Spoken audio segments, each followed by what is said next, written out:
Gurur Brahma, Gurur Vishnu, Gurur Devo Maheshwara, Gurureva Param Brahma, Tasmai Shri Gurave Namaha.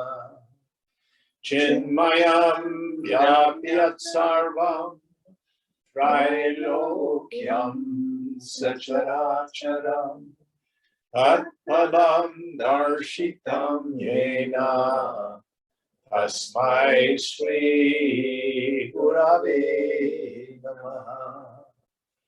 Tvameva Mata Cha Pita Tvameva Tvameva Bandhuscha Sakha Tvameva Tvameva Vidya Dravidam Tvameva Tvameva Sarvam Mama Deva Deva Tvameva Sarvam Mama Deva Deva.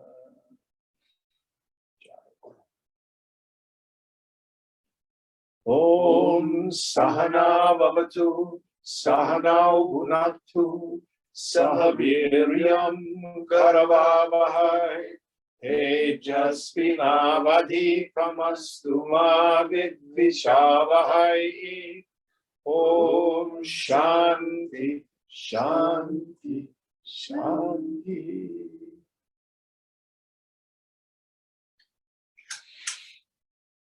So where are we in our text? Number 12, page 45. And Puneet, will you help us out today?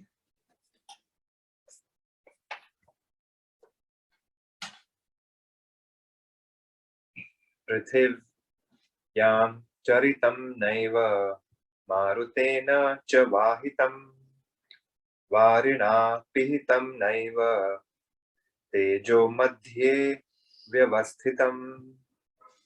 That which has been described as being like ether is indeed like ether. That is consciousness, blameless, omniscient, and perfect. So what is this chit, this consciousness? It is like space. The word here is akasha. I'm not particularly fond of it being translated as ether. Is it getting too chilly for you? No. We can turn that down. No, it's actually perfect. So akasha means space or sky, I think is a better translation. So as we introvert the mind's eye, the attentive faculty, and notice the noticer, sometimes it feels like it's a point out from which I peep at the universe. And for me, that tends to be because of the habituation of peeping out through the senses. But if my mind is very quiet and my attention is introverted, in fact, it's just vast, with no boundary, no shore. And like space or the sky, completely empty. Yet, it shines as the light of awareness itself. It has bhava, it has being, it's me.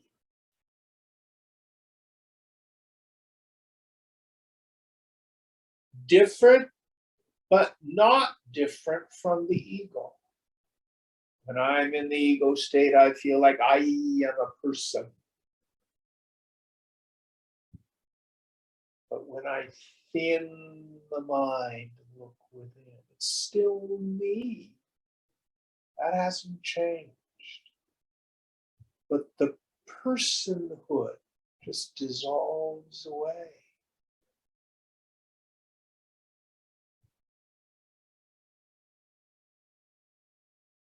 I see that ground of being, that Atma, that self, which is Brahman.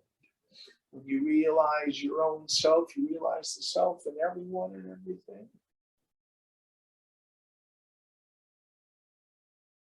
That's my essential nature. That's why. Any thoughts on this? Next verse.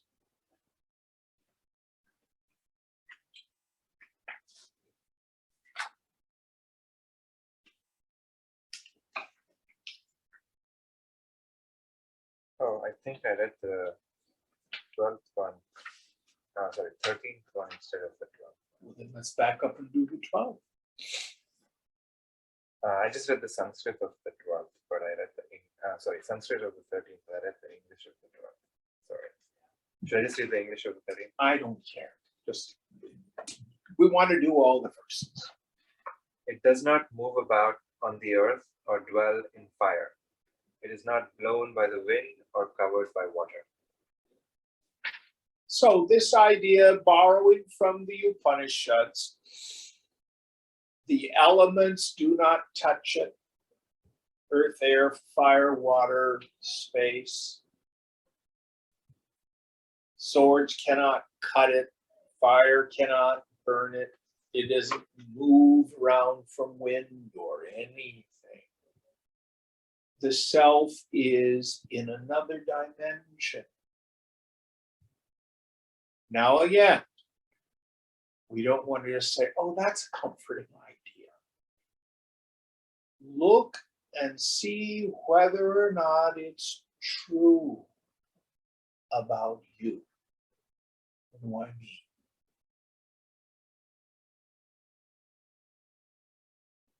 I can remember very vividly when I was in the ashram.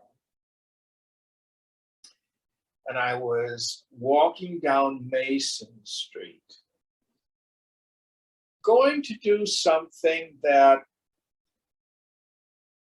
was a bit on the extroverted side. Let's just put it that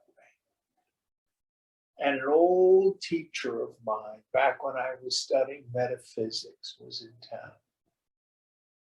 And I said, oh my God, what if he comes out of the Ramana Inn and sees me going into the Spartan cinema? And I remember stopping, saying, okay, who's aware of the embarrassment and shame I am who am witness?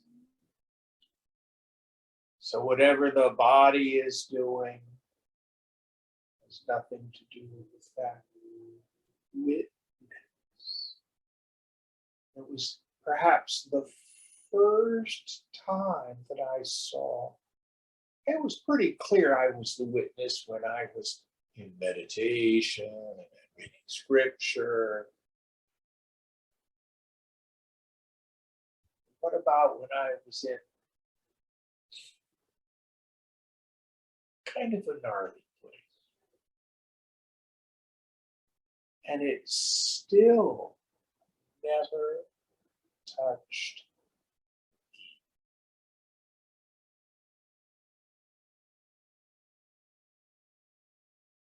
So that's why it's important to do this work, not just in our meditation seat, but out there in the world.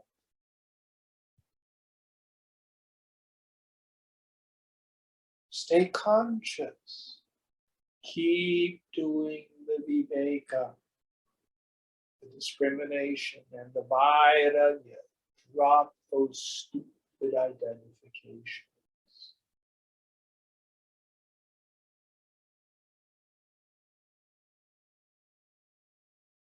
Any thoughts on this? Next verse.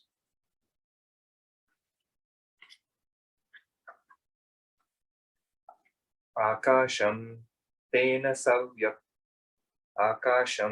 samvyaptam natavyaptam cha kenachit sabahyam bhayantaram sabahya bhayantaram tishta avichannam nirantaram. Space is pervaded by it, but it is not pervaded by anything. It is existing within and without. It is undivided and continuous. So here not only is space pervaded by it, but all the other elements. Meaning whatever exists in the world of name and form, subtle or gross, it is known by me. What do we mean by this? So, if you have a dream, you dream you're riding horseback. The horse, your dream body, the riding trail, the wind in your face, all of that is nothing but your own individual mind. Your mind pervades all those forms. Likewise, all of this is pervaded by consciousness. Again, if you clearly understand the dream state, then macrocosm, the idea that all this is Brahman, becomes very, very clear. Nothing can exist except in consciousness. Nothing can be known except in consciousness. Next one.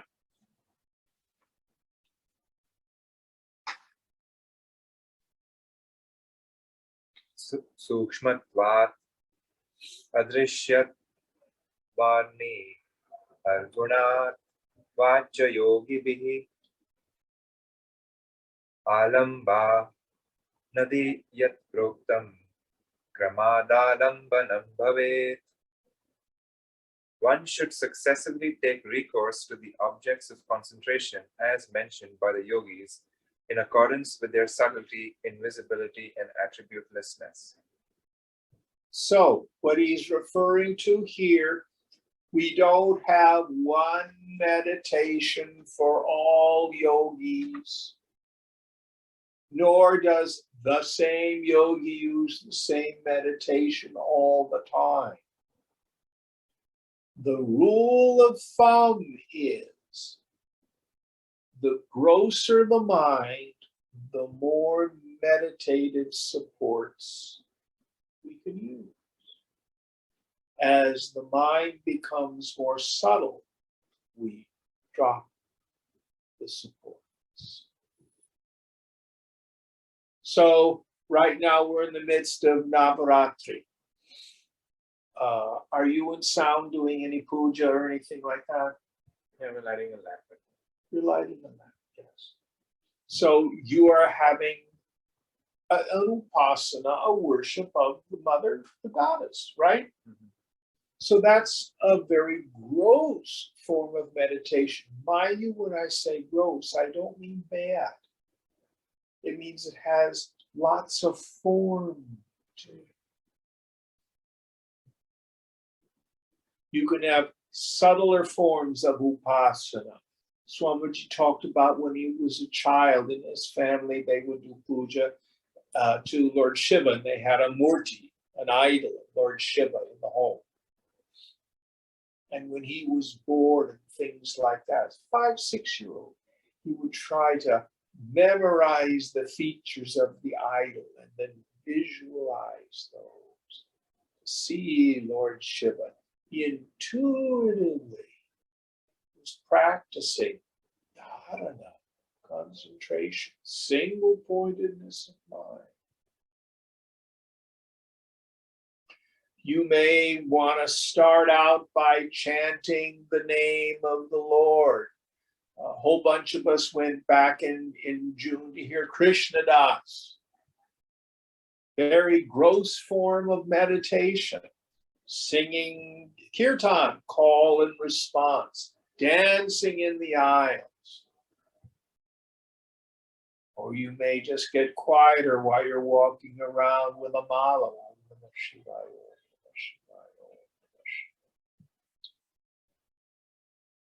Or when you get very quiet, just to start your meditation. Oh,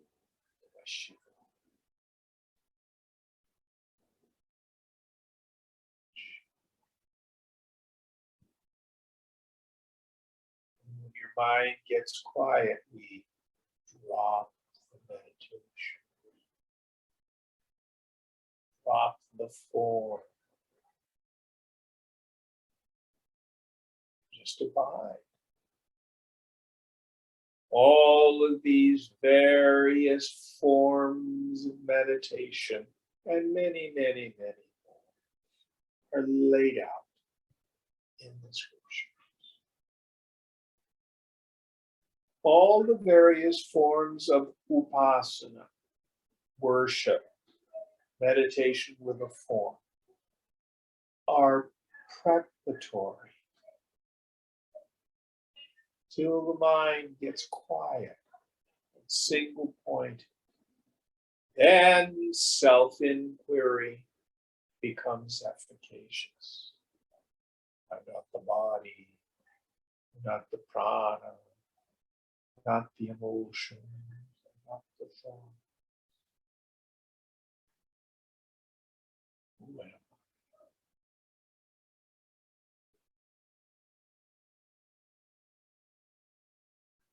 Chidhananda Rupa. I am among the form. This consciousness.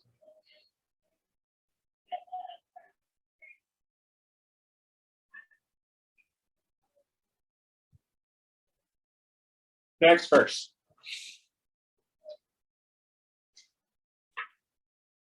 Satatabhyasa yuktastu niralambo yada bhavet talya liyate nantarguna dosha vivarjitaha. When through constant practice one's concentration becomes objectless, then being divested of merits and demerits, one attains the state of complete dissolution in the absolute through the dissolution of the object of concentration, but not before then. Yes. So here what he's saying is, at first we let the mind be extroverted with an object of concentration. The Raja Yogis called dharana. That matures into dhyana, meditation. What is meditation? Atma vichara, intense inquiry into the nature of myself, continuing to bring the mind back to and being attentive to the subject.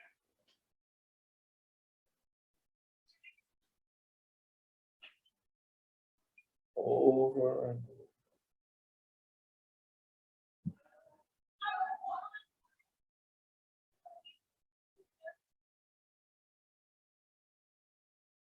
And at an auspicious moment, we get moments of complete stillness.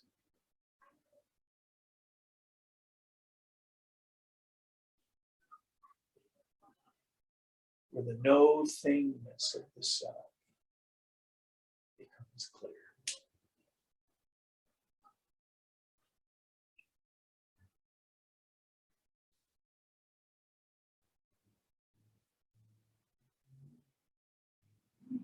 Now, Shankara uses an image of the ladies going down to the tank to get the water.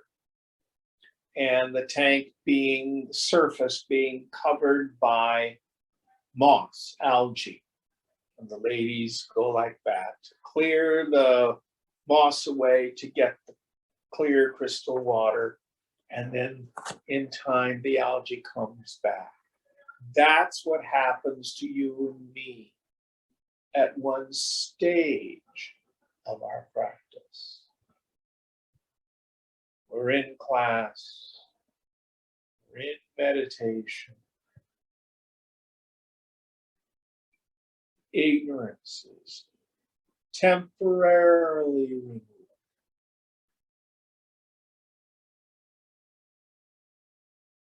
Then as Swamiji used to say, they leave the Vedanta on their seats when they leave. We get out there in the world and we forget. We forget to practice.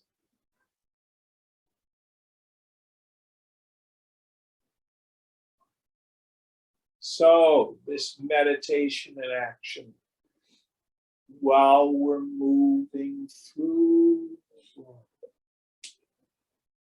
endeavoring to remember to keep introverting.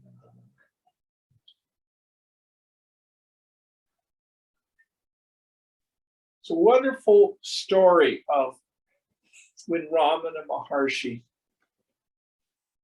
left home at 16 and he goes to Tiruvannamalai and lives in the crypt shrine underneath the temple. And his mother comes looking for him. Oh, why did you run away? Oh, I'm so worried about him. Mind you, he's not quite yet 16. He's still barely 15. And he was so introverted, so practicing this. She's in front of him, crying, please, and begging, please. Absolutely still.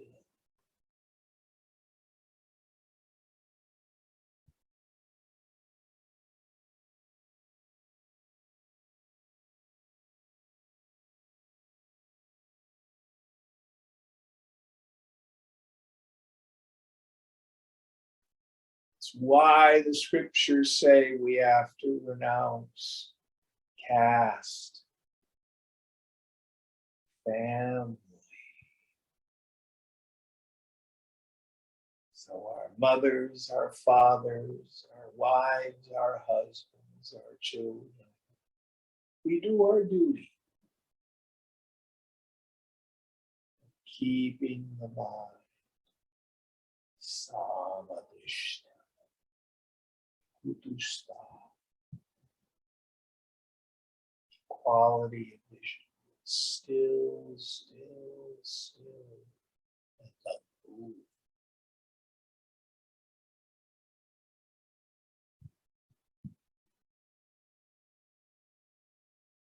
You're being mean.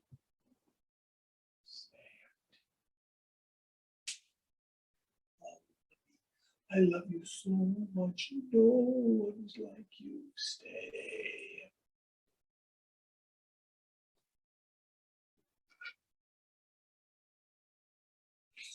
Next one.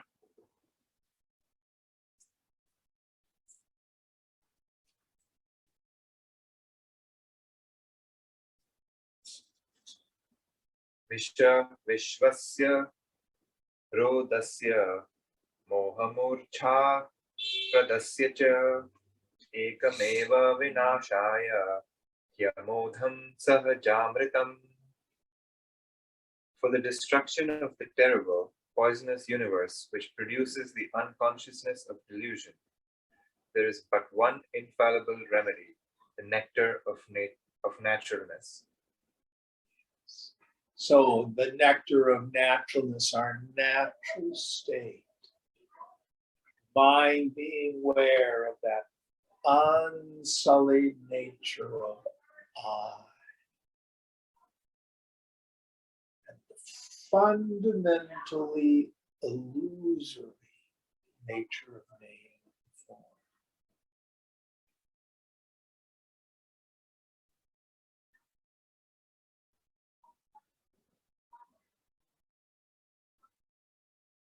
Nothing else will do it.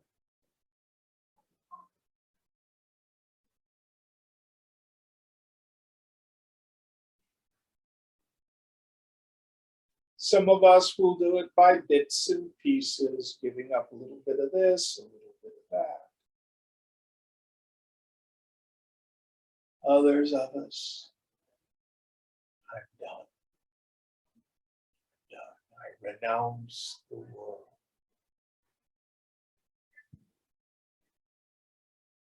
Now, this destruction of the world doesn't mean to take out an AR-15 and kill everybody.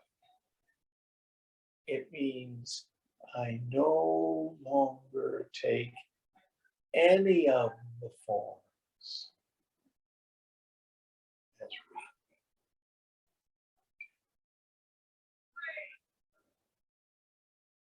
Shankara thunders, Brahma Satya, Jagan Mithya.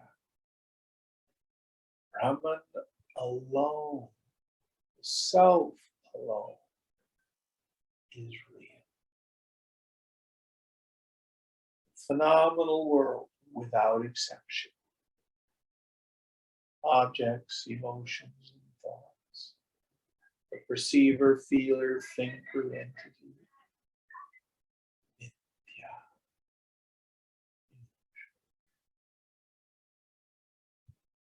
No concern.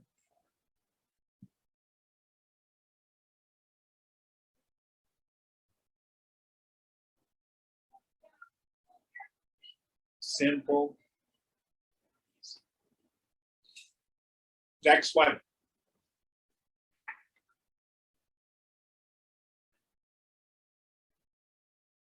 Bhavagamyam nirakaram sakaram drishtigocharam bhava bhava vinirbhaktam antar alam taduchyate. That which has form is visible to the eye, while the formless is perceived mentally. That, the self, being beyond existence and non-existence, is called intermediate. So, the forms, the table, the sofa, the people, seen with the eye, perceived through all the five outer senses. We call those things that exist. Things that I imagine, the horns of a hare, the child of a barren woman, fake news. These are things that have no substantive existence. They are asat, they are unreal. But the self is beyond both.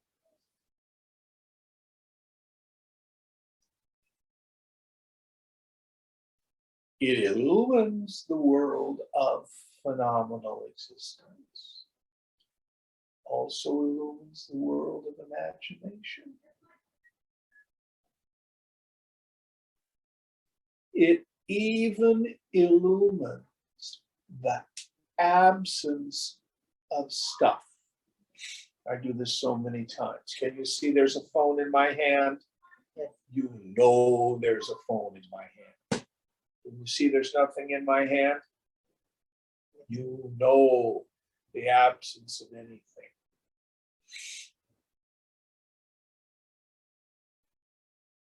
If someone asks you, do you know so and so and so and so? No, I do not know them. Do you know that you do not know. Yes, I know that I do not know. Do you know songs by Aretha Franklin? Oh, yes, I know those. Know the things you know. So I am the illuminator. Existence, non-existence. Knowledge of stuff and the veiling of stuff, the radiance of stuff. Questions about this? Independent of both, knowing and not knowing. Next verse.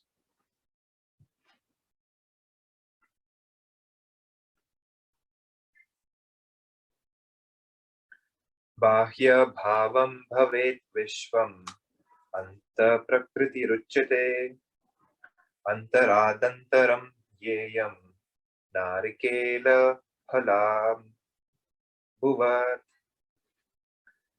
The external existence is the universe. The inner existence is called Prakriti. One should try to know that which is more interior than the inner existence, that which is like water within the kernel of the coconut. So he's used this word prakriti, bahya, outside, anta, inside.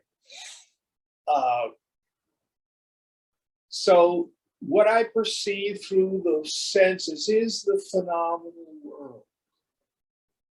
But what is it ultimately made from? Prakriti is the ground, not ground, that's not the word.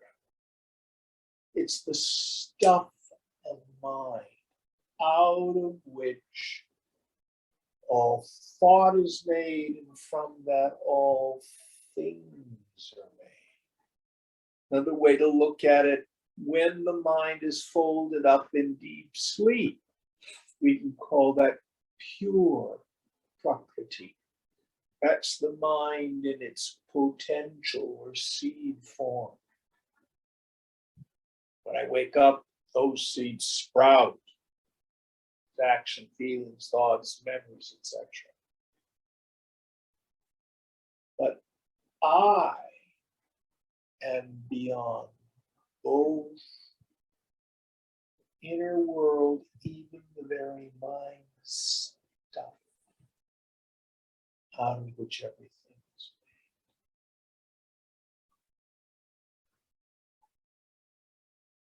made. This is language borrowed from the Sankhya's.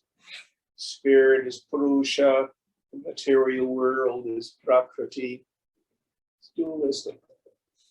But in Gita, and certainly in the Advaita Vedanta, better language would be Nirguna Brahman, Brahman without qualities, meaning I, and Saguna Brahman, Brahman with qualities, Brahman with form, conditioned reality. Yet this strange thing, it appears to take shape as name and form. But like the images in the mirror, the substratum doesn't change.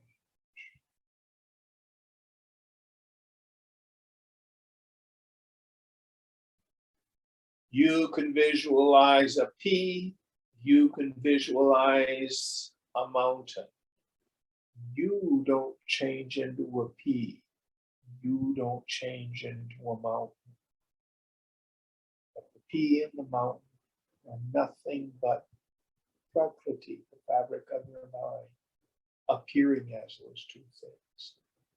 But you stand apart as a witness. Next one. Did you have a question? No. Okay.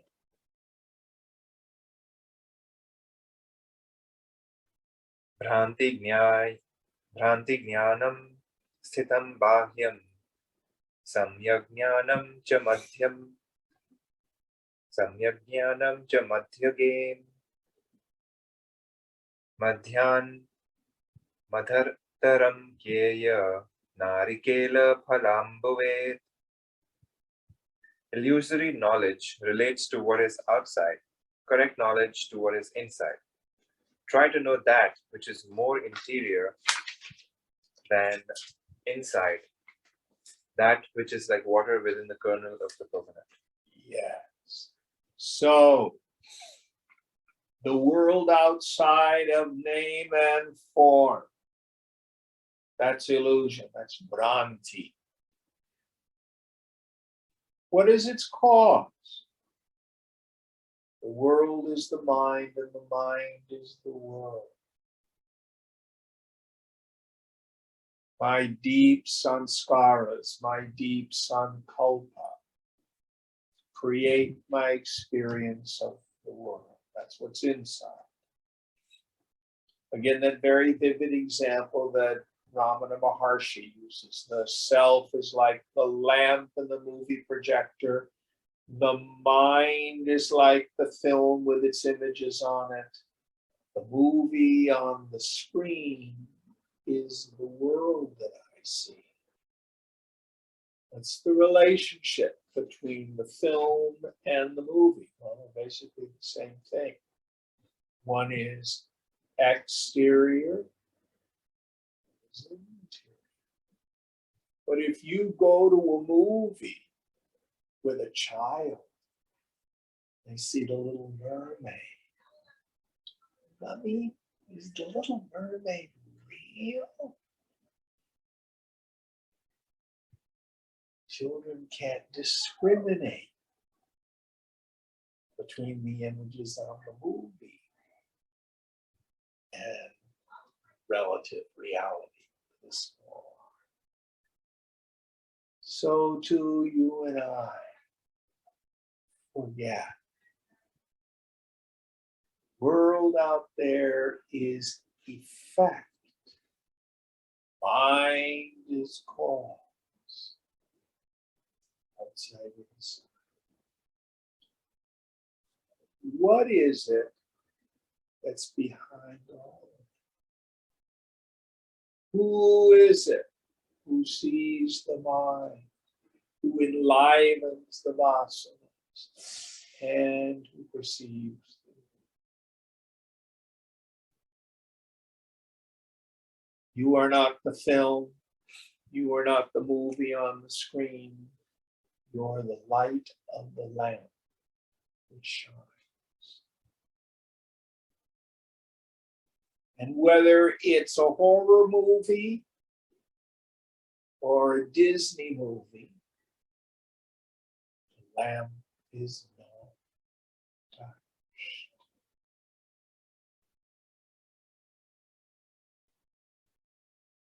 So deep sleep is like taking the lens cap of the movie projector and screwing on a lens cap. That's deep sleep. It's all inside. All right, next verse.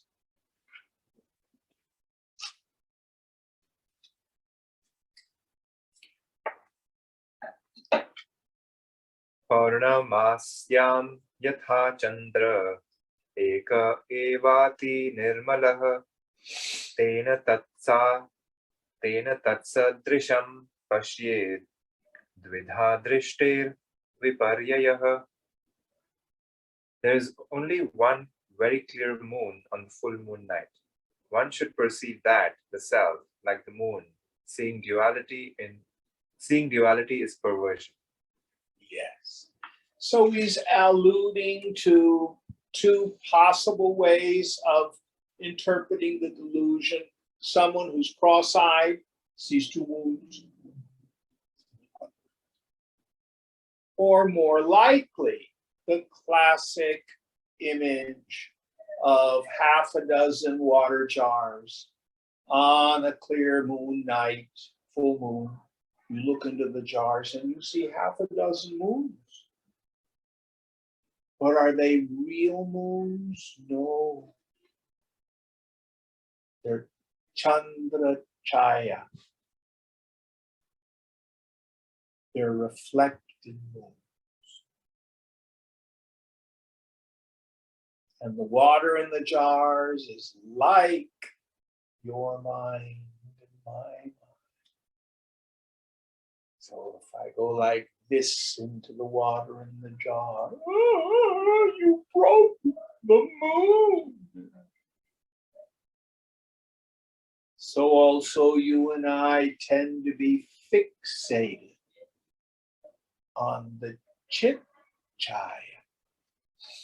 the reflection of consciousness caught in the web of thought. The mind is upset. I think I am upset. The mind is sad. I think I am sad. But just like the 6 jars, it seems like there's billions of people in the world. One moon, never touched by the water in the jars. The moon's never caught in the water in the jar. It's an illusion. So too, you are never touched. Don't believe me. Look.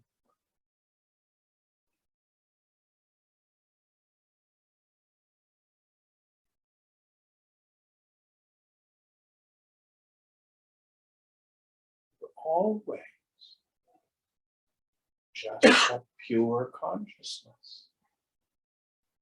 Always.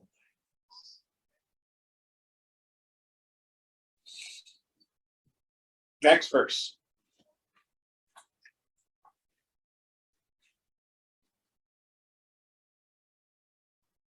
अनेनैव प्रकारेण बुद्धिभेदो न सर्वगः दाता च धीरतामेति गीयते नाम कोटिभिः. It is indeed in this way that intelligence becomes divided and ceases to be all-comprehending. A giver attains to wisdom and is sung with millions of names. A giver? Yeah. That's an interesting use of that. Is there a note at all? There are explanations for some words. Should I read the one for giver? Yes. It says giver, maker of charity. The second part of this verse, and as a matter of fact, the whole verse is a little obscure. Our translation of the second part is literal. The probable meaning is when a person gives away all he possesses in charity and thereby attains to perfect renunciation, being free of all worldliness, he attains to the knowledge of the self and is praised in various ways for both his charity and his spiritual knowledge. All right. I'll buy that. That's perfectly good. So what does it mean? Do you need to be externally a perfect renunciate and give away all your possessions? Yes and no. Inside, we must be perpetual sannyasis. Now, your mind will tell you, if I don't care about anything, if I'm not attached, if I'm not controlling, I won't be happy. That is just like the addict or the alcoholic who says, I can't live without it. If you had my problems, you drink too. Not realizing the drugs or the alcohol or the food or the gambling is what's making them unhappy.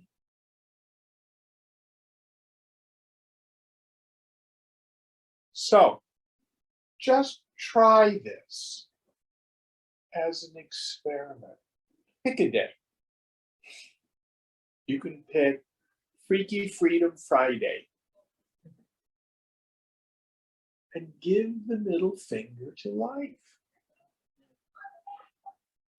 Just take a day. Say, I'm not going to let anything rob me of my peace. Nothing is important enough for me to accept. You choose it. End of the day, people say, all right, I think I'll take my misery back. I think I'll wring my hands and be all upset.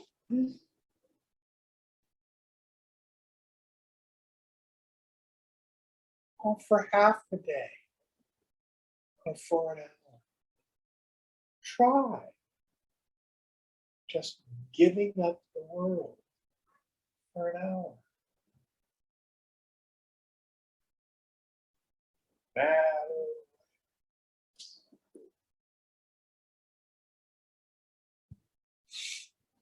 See what happens. See if it brings you peace. And I tell you, the world will continue.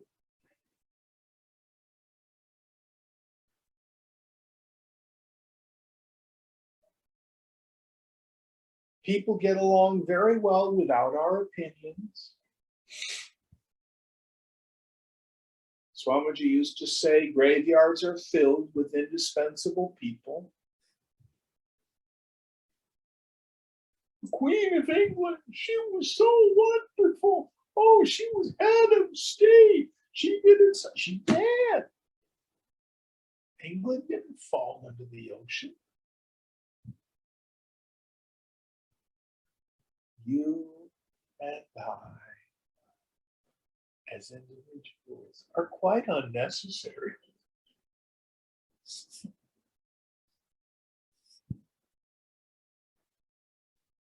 Let it go. Let it go.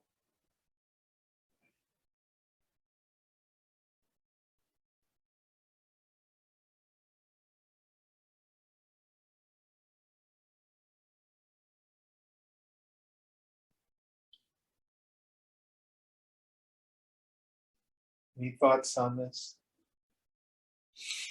Again, Swamiji, one of the things I loved about him, he was an atheist. So he used to say, blind faith is stupid faith, and it will fail you in a crisis. Your faith needs to be rooted in rational thought and direct experience. You want to be a spiritual scientist.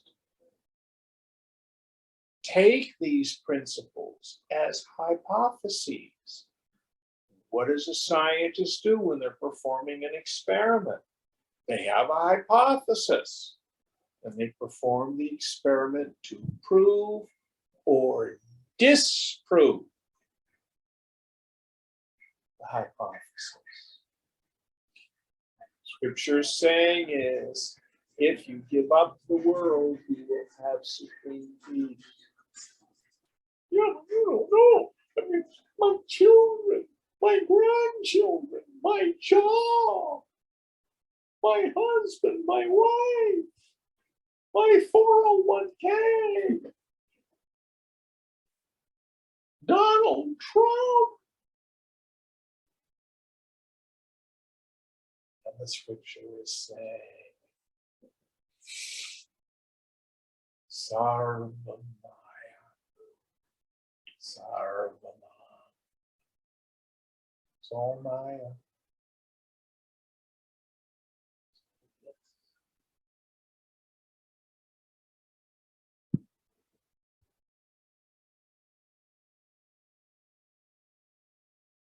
Next one.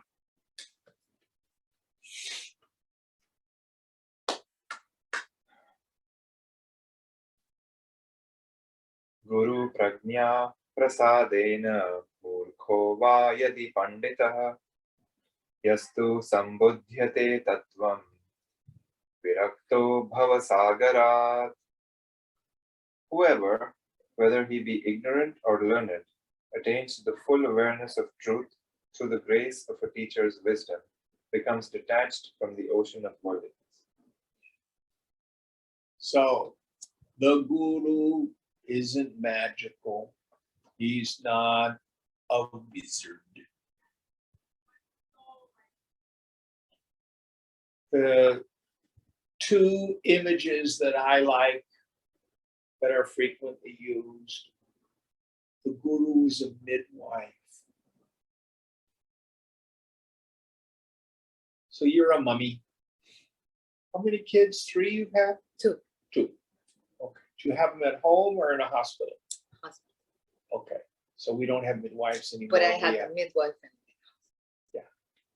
So you couldn't say to the midwife, this is going to be too painful and too hard. You have the baby. I would have. Would have liked to. Would have liked. Who had to do the work? You did. What can the midwife do? Kind of ease a little bit, give you information. That's the baby. But mummies do the work, not the midwife. The other great metaphor is the guru is a gardener. Can help prepare the soil, can perhaps water it a little bit. Maybe do some pruning. But the plant grows itself. No gardener makes it happen.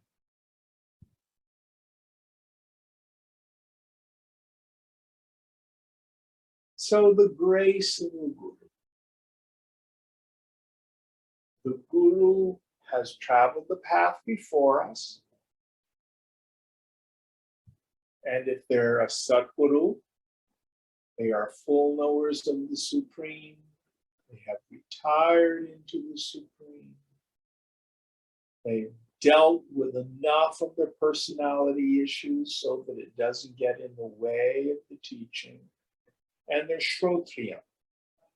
This doesn't mean, it literally means well versed in the scriptures. It means they have a valid means of knowledge to be able to resolve the doubts of the student over and over and over, bring their minds back to the truth.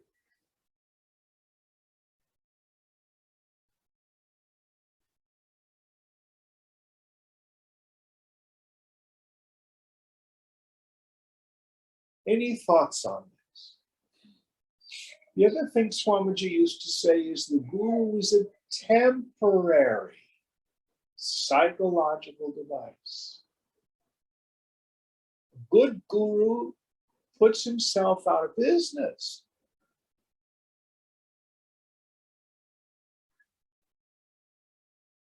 A guru who keeps students in a dependent relationship, not a good. Now, I can only share with you my own experience. Of course, my love of Swamiji is always there.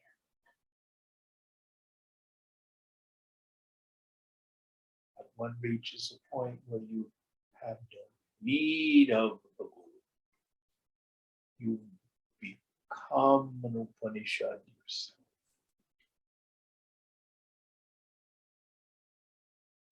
Any thoughts on this?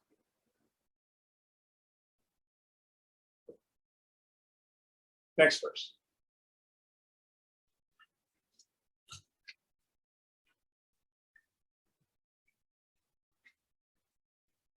Ragadvesha vinirmuktah Sarvabhuta hiteratah Dhrida bodhascha dhirascha Sagacheta parampadam. He who is free from attachment and hatred, devoted to the good of all beings, fixed in knowledge and steady, shall attain to the supreme state. Parampadam, supreme state. So this we can look at the qualifications of the teacher, but more importantly, these are things for you and I to work on developing, because this is what's necessary to attain the supreme state. So let's go through the list again, if you don't mind. He who is free from attachment and hatred. Raga, Dvesha. So our attachment expresses itself in longing for things, raga, and our aversion for things, dvesha.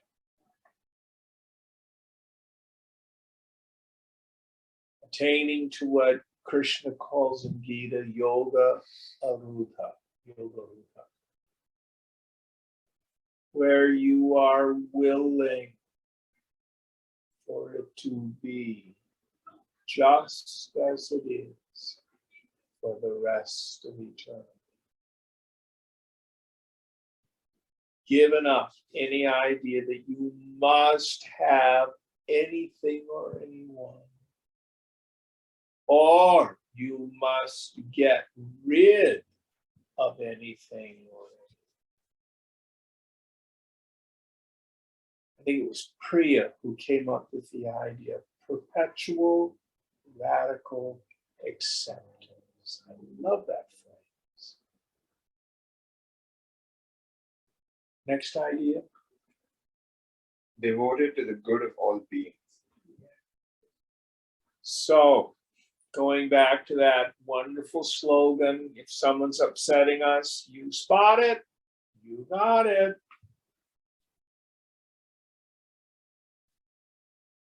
I was talking with a student in class.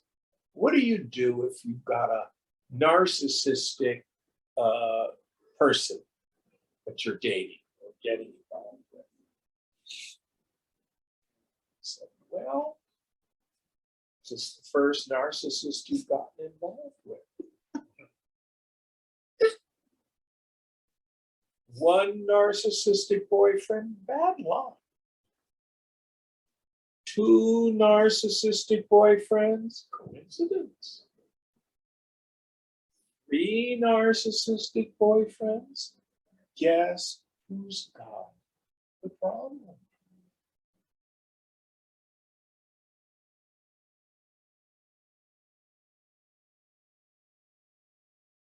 What is it in me?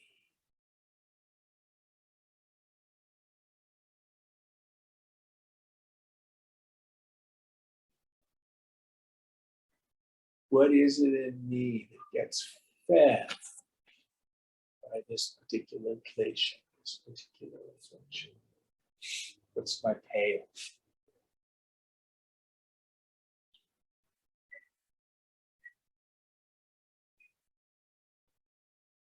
And it's not just narcissistic boyfriends. It's asshole bosses. It's horrible people on the bus. Whatever it is. Look at the patterns. Look at the patterns. That's the out picturing of our unconscious sankalpas. We're creating it.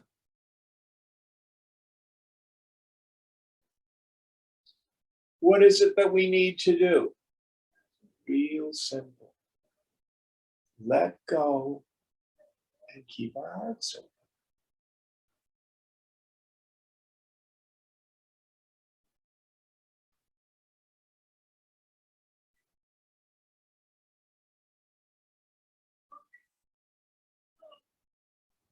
We've ceased fighting anyone or anything. Wars.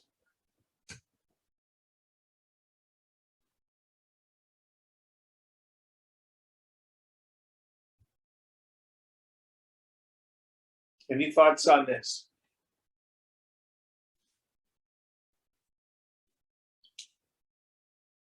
Next verse. How many more in this particular section? Bunches? Yeah, that's quite a few. घटे भिन्ने घटाकाश आकाशो लीयते तथा देहा भावे तथा योगी स्वरूपे परमात्मने. As the space within a pot dissolves in the universal space,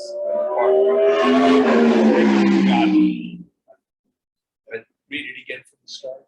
as the space within a pot dissolves in the universal space when the pot is broken, so a yogi, in the absence of a body, dissolves into the Supreme Self, which is his true being. So, does pot space actually undergo a change and dissolve into room space? Not really. If I have a pot and I break the pot, what happens to the space? Nothing. It's just a linguistic description to go pot space, room space. Actually, the pot's in the space, not the space in the pot. If I move the pot, I haven't moved space. So also, you are never touched by the presence or the absence of the body. Look to your direct experience. If you've got a photo album, a lot of kids on Facebook, I think they call it Throwback Thursday. Any of you seen that on Facebook? Mhm. So they post photos of themselves when they were kids. Then you look at yourself, your high school graduation photo. Where did that pot go? Literally dead.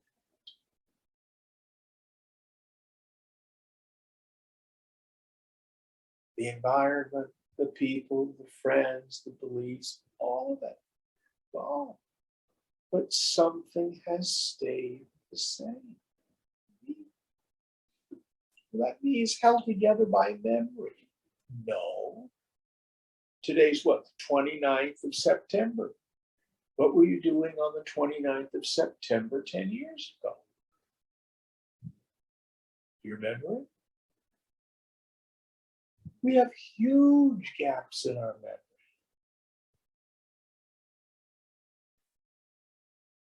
So I is not dependent on memory. You are an eternal factor.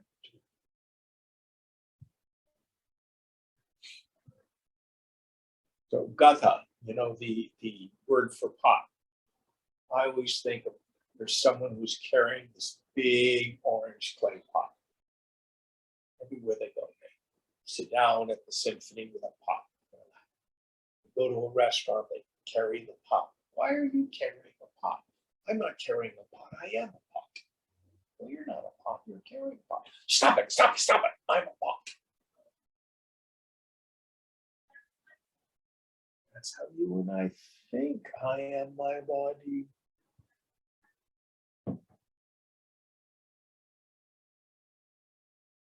And the person carrying the pot, if he drops the pot and breaks it, what happens? Nothing. Unless he thinks he's a pot. Oh, broken now. Reality never touches him. So also, take a deep breath. Are you not aware of the breath in the body?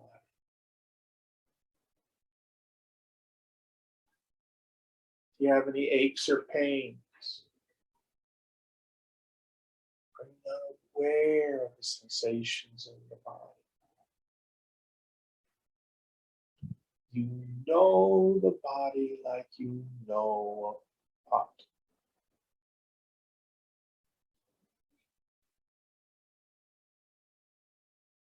All right, next one.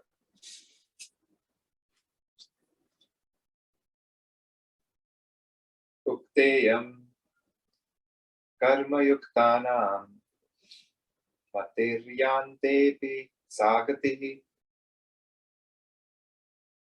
na chokta yoga yuktanam matiryantepi sagatihi.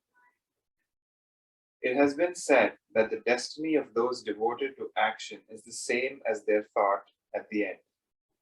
But it has not been said that the destiny of those established in yoga is the same as their thought at the end. So it says in some of our scriptures that we have to be very careful about what our thoughts are like at the time of our death.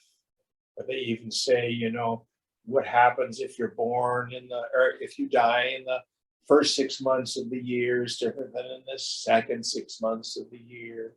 You know, so you've been a very pure yogi all your life, and there you are on the dying in the hospital, and a nurse comes in and she's got a good-looking figure. You go, ooh, that ruin everything?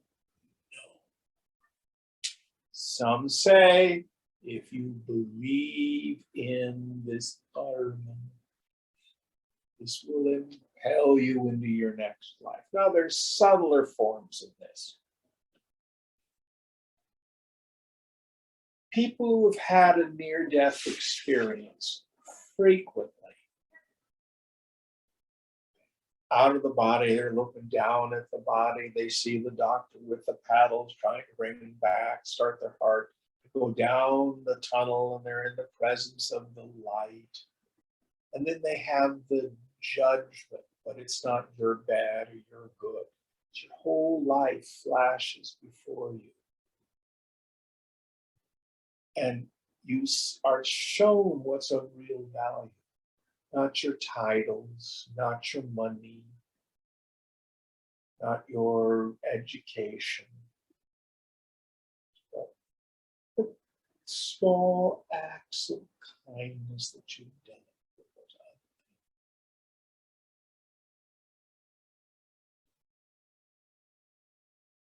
And some of the scriptures will say we make choices as to what we need to experience in another life.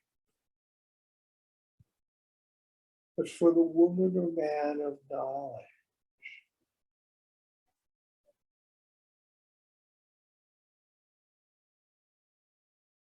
I am not the body. I am not the mind. The presence or absence of any of that means nothing to me. Some scriptures will say, oh, doesn't matter how much pain you're in, you want to be conscious when you actually die. Swamiji was under general anesthetic, he died on the operating.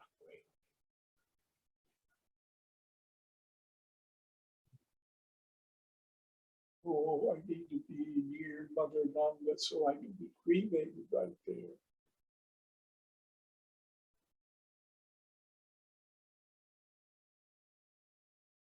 If you're not a pot, does it matter what happens to the pot when it finally breaks?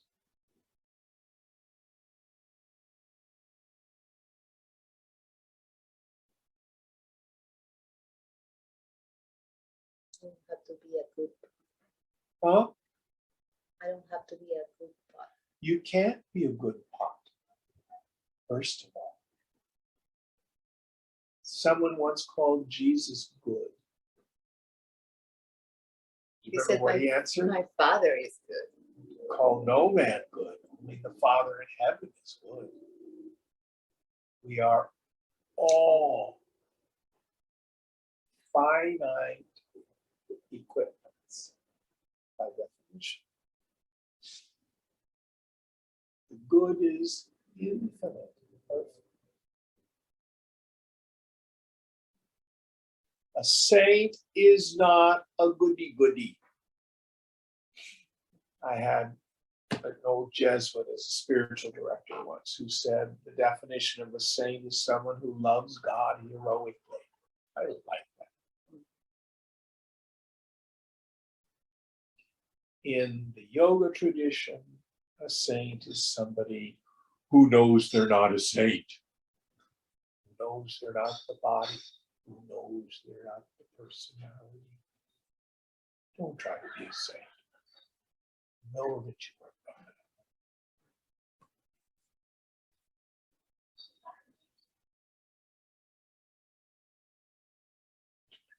God. Okay, we'll end here. Om Purnamada Purnamidam Purnat Purnamudachyate Purnasya Purnamadaya Purnameva Vashishyate. Om Shanti Shanti Shanti Hari Om Sri Gurubhyo Namaha Hari Om.